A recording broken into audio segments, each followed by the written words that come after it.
UFC 298 was absolutely bananas, but there was so much left to see. So much that it left in question and so much that it leaves in the future. So I'm going to be talking about it, guys. I'm the MMA Casual. If you're new here, be sure to follow UFC 298. Here we go. Amanda Lemos versus Mackenzie Dern. Mackenzie Dern has taken back-to-back losses. She lost against Jessica Andrade in a fight where she tried to strike, where she tried to keep up with Jessica Andrade when Mackenzie Dern should have been trying to grapple the whole time. And what worries me about that is her striking looked very amateur. She was flailing out her arm. She looked like one of those things you see outside of a car wash or car dealership where they're just flailing their arms and they're inflatable dolls. IQ is one thing, but then just being stupid is another. Now she goes in against Amanda Lemos, and the first round we see the same exact thing. She caught Amanda Lemos once. She did. But why are you trying to strike with someone who's giving you a hard time, especially when it's your weakness? I truly believe that Mackenzie Dern has potential to be an elite contender in the strawweight division for females, and I think out of everyone, she has the most star power. But somehow, her camp, her coaches are setting her back. They're really just destroying her. And I think Mackenzie Dern could spend 6 to 12 months in Thailand, and it would benefit her like crazy. That's my 2 cents. Let's go to the main card, guys. I don't want to just blab here. And if you're new here, again, just follow, man. A lot of UFC content. I'm coming. Anthony Fluffy Hernandez versus Roman Kopylov. I had Roman Kopylov winning. He was the underdog. But, man, Anthony Hernandez continues to impress me, man. His cardio is ridiculous. The pace he puts on fighters is great. He has enough striking to get around. And if he gets you to the floor, you better watch your neck, man, because he's going to catch you. And that's what he did to Roman Kopylov, someone who's proven to be an actual contender in his division. A lot of props to Anthony Hernandez. I think that he shut everybody up with a round 2 submission. That's all I have to say about that. Roman Kopylov, I'm not taking anything away from you. I think he's going to continue to do great things, but it's a setback for you in the middleweight division. Merab Dvalishvili versus Henry Cejudo.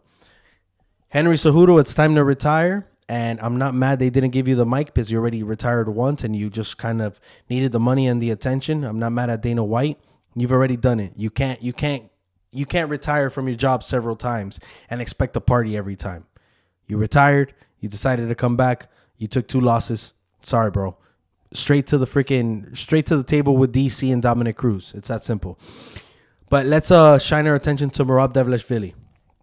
I think he's proven that he's an absolute animal. He beat Jose Aldo, Petr Yan, and now Henry Cejudo.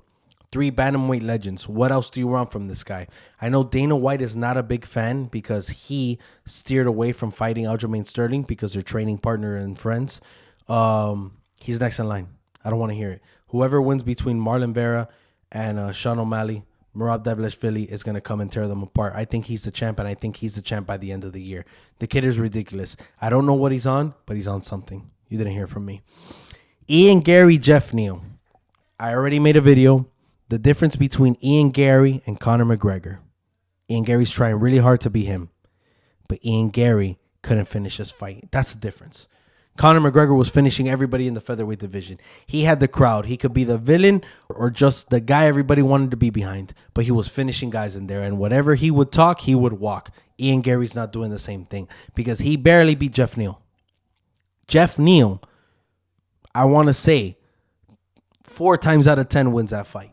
And I give you a random percentage. 40% of the time, in a different circumstance, if the judges are embedded with the UFC, I think it's a 50-50. I don't even think it's 40%. What a close fight. And Ian Garry did well. But he's not the superstar everybody wants him to be. It is what it is. Moving on. Robert Whittaker, Paulo Costa. I think this is fight of the night. I know Amanda Lemos and Mackenzie Dern won that. But I think these guys really went out there. Paulo Costa almost finished Robert Whittaker with seconds left in the first round. I think that was his only real window. Robert Whittaker, just an absolute killer. He's going to continue to be at the top of the middleweight division. I think nothing's stopping him. I think this win over Paulo Costa makes things harder for Dana White in the UFC because how many times are you going to have this guy creeping up to your champion and going for a title fight? But when you deserve it, you deserve it. Same thing with Max Holloway. He had 3 shots against Volk as a champion just because he'd beat everybody else but then lose to the champion. So now that Izzy's not champion, I'm very curious to see what Robert Whittaker could do, but we'll see.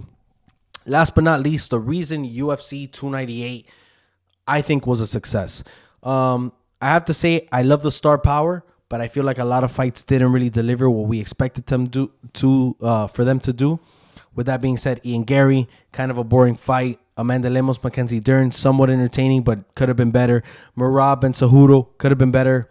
You know, there was a lot of potential, and I'm not saying there wasn't good fights, but I think there's been so much hype around these cards, 298, 299, and 300, that we want action. We want craziness. We want upsets. We didn't really get it. But this main event delivered.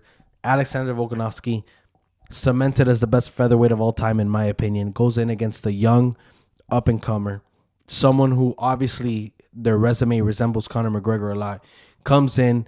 First round, very close round. I give it to Volk, but I think it was very close. Both of these guys feeling each other out. Great, elite striking, high IQ. But Ilia Topuria just comes in the second round and shocks the world. And I got to say, I'm going to put the picture up. He was shocked himself. And the only thing I want to say about this is that I think Ilia Topuria is very well deserving. He beat Bryce Mitchell. He goes in, kills Josh Emmett. He beats Alexander Volkanovski. This kid's a real deal. I mean, there's nothing to say. It's not a fluke. He did catch Volk, but it's not a fluke. What I will say is Alexander Volkanovski has done enough in his division to warrant a rematch. You guys have to understand, when a champion loses, Sean Strickland lost to Dricus du Plessis. He doesn't deserve an automatic rematch. He just got the belt. But when you have a guy who's been a champion for 5 years, who's dominated the division, who's being considered one of the greatest mixed martial artists of all time, that's the guy who gets a rematch. Israel Adesanya gets a rematch if he loses the middleweight belt, which he did. John Jones gets a rematch if he would have ever lost his light heavyweight belt. These are the guys who get it. Kamaru Usman, he got a rematch. He deserved it. The guys who dominate their division, prove that they're the best in the division, are debatably the best of all time.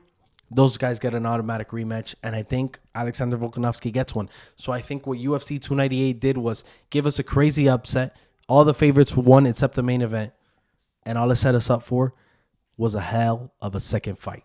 Let me know what you think, guys. Be sure to subscribe. I'm the MMA Casual. I got some MMA interviews coming soon. You're going to love it. Like, comment, share, do your thing.